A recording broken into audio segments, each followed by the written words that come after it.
কিন্তু আমি ওইটা পাচ্ছি ইউটিউবে দেখছি বগুড়ায় আছে। আচ্ছা। কিন্তু বগুড়া তো আমার বাসা থেকে অনেক দূরে। দূরে, হ্যাঁ। প্রথম কি হবে না হবে আমি আচ্ছা, আচ্ছা। নিজেই আমি বিশ্বাস করিনি। আচ্ছা। আমার কিন্তু এই 44-45 ডিগ্রি তাপমাত্রার ভেতরে তখন গাছ ছিল। মনে হচ্ছে ছোটখাটো একটা চায়ের বাগানে এসেছি, দেখতে এত সুন্দর লাগছে।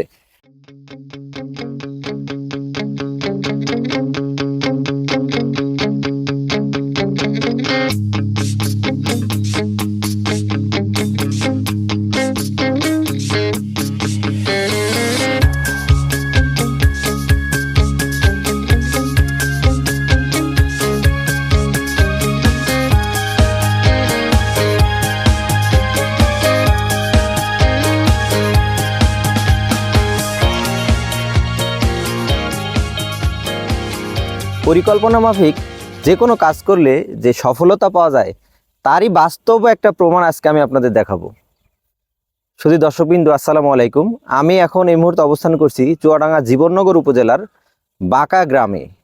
আমার একজন স্মার্ট কৃষক আমাদের এই যে দেখতে পাচ্ছেন এত সুন্দর একটা যে ফসল ফলিয়েছেন, আসলে দেখলে বোঝা যায় না এটা চায়ের বাগান না কাঁচামরিচের ক্ষেত। এটা দেখলে এত সুন্দর হয়েছে। আপনারা গাছগুলো দেখতে পাচ্ছেন কত সুন্দর গাছ, অলরেডি আমার মাজা পর্যন্ত হয়ে গেছে। তো এই স্মার্ট কৃষকের গল্পটা আজকে আমি আপনাদের সামনে তুলে ধরছি। আজ থেকে প্রায় 2 মাস আগে, অর্থাৎ 70 দিন আগে এই শাহিন ভাই আমাকে আসলে এখানে ডেকেছিল। তার ইচ্ছা ছিল যে হাইব্রিড জাতের একটা ঝাল উৎপাদন করতে। তো যেই পরামর্শ আমি এসেছিলাম, এসে তাকে যে সার ম্যানেজমেন্ট, মাটি শোধন থেকে শুরু করে চারা রোপণ, চারা এবং চারা লাগানোর পরবর্তীতে যে কার্যক্রম আছে মেনটেনেন্স, অর্থাৎ গাছের যে পরিচর্যা, সেই পরিচর্যা মাফিক যে পরিশ্রম করেছেন তারই ফলস্বরূপ আজকে এত সুন্দর ফসল দিয়েছেন। তো ওই ফসল উৎপাদন করতে গেলে অনেক কষ্ট হয়, অনেক পরিশ্রম হয়, হার্ড ওয়ার্ক করা লাগে। তারপরেও যদি কৃষকের সেই ফসলটা কাঙ্ক্ষিত উৎপাদন হয় তাহলে কৃষকের মুখে এমনি হাসি থাকে। তো শুধু দর্শকবৃন্দু, আপনারা দেখতে থাকেন। আজকে আমি আপনাদের দেখাবো স্মার্ট কৃষক শাহিন ভাইয়ের কাঁচামরিচের প্রজেক্ট। আমরা এখানে বলে রাখি, এখানে কাঁচামরিচের প্রজেক্টে অ্যাগ্রোওয়ানের নাগা ফায়ারের জাত দিয়েছিলাম। তিনি আমাদের পরিকল্পনা মাফিক, আমাদের সিস্টেম, আমাদের পদ্ধতি, আমাদের যে সমস্ত কার্যক্রম সব নিয়ম মেনেই আজকে শাহিন ভাইয়ের এই অবস্থা।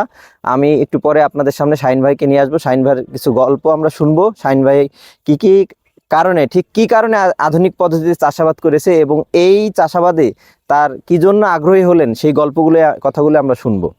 আসসালামু আলাইকুম শাহিন ভাই, ভালো আছেন? কেমন আছেন? আছি আলহামদুলিল্লাহ।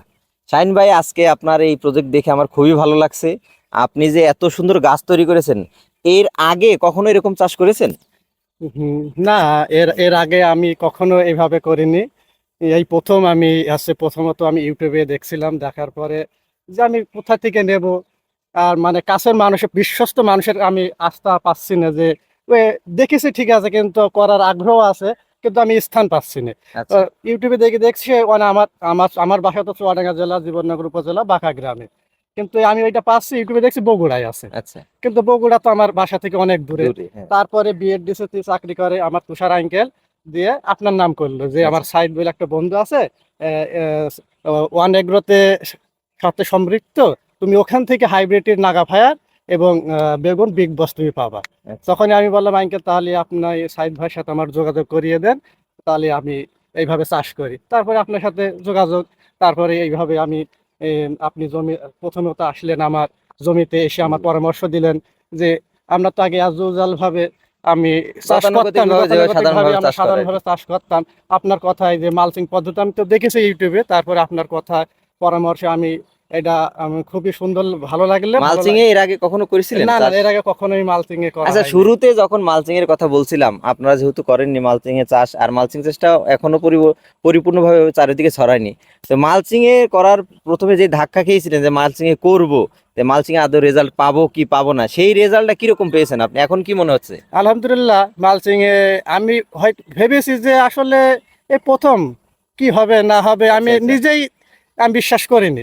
তারপরে আমি তুষার আঙ্কেল আমার পাশে সবসময় থাকে, তিনি আমার বলেছে না আঙ্কেল খুবই ভালো হবে, আপনি নিঃসন্দেহ করতে পারেন। তিনার কথা তো আমি তো অবশ্যই রেখেছি, এবং রাখার পরে আমি এখন রেজাল্ট আমি এখন দেখতে পাচ্ছি যে অনেক সুন্দর হয়েছে। মালচিং এ আপনার যে তাপমাত্রা গেল চুয়াডাঙ্গা জেলাতে জি। আপনার 44-45 ডিগ্রি তাপমাত্রা, এতে তো সাধারণ ভাবে যারা ঝাল লাগিয়েছে তাদের পানি দিলেও একরকম সমস্যা, পানি হ্যাঁ। না দিলেও সমস্যা। যে পানি দিলে আপনার এই যে রোদের তাপমাত্রা যে বাষ্প একটা পরিণত হচ্ছে জমি, এতে তাদের গাছ অনেক নষ্ট হচ্ছে। কিন্তু আপনারা দেখতে পাচ্ছেন আমার কিন্তু এই 44-45 ডিগ্রি তাপমাত্রার ভেতরে তখন গাছ ছিল, গাছ ছিল। একটি গাছও আমার নষ্ট হয়নি, বরঞ্চ যে মালচিং পদ্ধতি করার কারণে আর্দ্রতাটা ধরে ধরে রেখেছে, গাছের বৃদ্ধিটা গাছের আরো বৃদ্ধিটা সুন্দর হয়েছে আর কি। আরো সুন্দর হয়েছে, এটা দেখেই বোঝা যাচ্ছে আর কি। তো আপনি তো এই যে চাষটা করেছেন 2 মাস আগে, 75 দিন আগে আপনার সাথে যোগাযোগ হয়েছে, তখন থেকে আপনি লাগাতার পরিশ্রম করেছেন। এখন পরিশ্রম করার পরে আপনি গাছের যে গ্রোথ, আপনার গাছে মাশাআল্লাহ যে সুন্দর জালি, যে সুন্দর ফল সেটিং হচ্ছে এবং প্রত্যেকটা গাছের হাইট সমানভাবে বেড়েছে আর কি, আমাদের মাজা পর্যন্ত হয়ে গেছে। জি। তো এই যে চাষ আশেপাশে এরকম আর কেউ করতে পেরেছে আপনার মতো?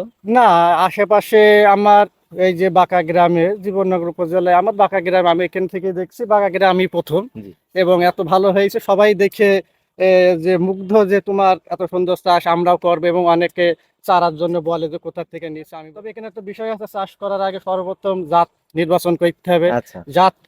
জাত নির্বাচন করলেই হবে না, এখানে জিনিসটার একটা পরিচর্যার ব্যাপার স্যাপার আছে, পরিচর্যাটা ঠিকঠাক ভাবে করা লাগে।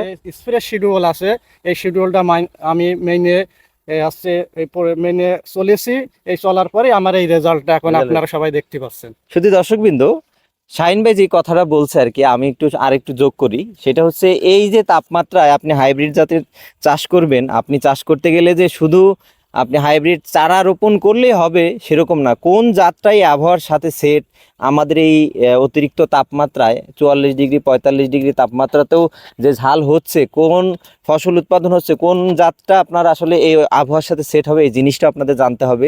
ঠিক সেই পরামর্শগুলো আমি শাহিন ভাইকে দিয়েছিলাম। আলহামদুলিল্লাহ শাহিন ভাই প্রত্যেকটা পরামর্শ মেনে তার এত সুন্দর একটা জায়গা তৈরি করেছে। অর্থাৎ ঝাল বাগানে আসলে বোঝাই যায় না এটা ঝাল বাগান, আমার মাজা পর্যন্ত হয়ে গেছে, মনে হচ্ছে ছোটখাটো একটা চায়ের বাগানে এসেছি, দেখতে এত সুন্দর লাগছে। তো শাহিন ভাই এখন এই যে অবস্থায় আছে, আপনি কি ঝাল তুলেছেন একবারও? হ্যাঁ, আমি ঝাল তুলেছি। প্রথম যে নিচে ঝালটা হয়েছিল, এই ঝালটা আমি তুলে বিক্রি করেছি।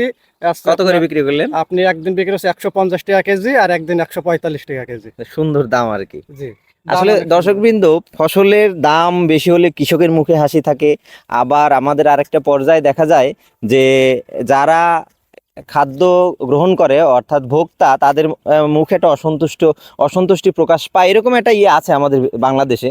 তো এটার কারণ মূলত একটাই, যখন বাংলাদেশে যে কোনো ফসল উৎপাদন কম হয় সেই ফসলের দাম থাকে বেশি, এবং যেই ফসলটার উৎপাদন বেশি হয়ে যায়, চাহিদার তুলনায় যোগান বেশি থাকে, তখন সেই ফসলের দাম আসলে কমে যায়। সেই ক্ষেত্রে কৃষকের লস হওয়ার সম্ভাবনা থাকে এবং লস হয়। তো আমরা চাচ্ছি এমন জায়গায় কাজ করতে যেখানে কৃষকের লস হবে না এবং সাধারণ ভোক্তা যারা আছে তারা যাতে ন্যায্য মূল্যে খেতে পারে। তো আমরা সেই লক্ষ্যে কাজ করে যাচ্ছি, তৈরি করতে চাচ্ছি শাহিন ভাইয়ের মতো এরকম স্মার্ট কৃষক, এবং আমরা চাচ্ছি স্মার্ট বাংলাদেশ উপহার দিতে আপনাদের।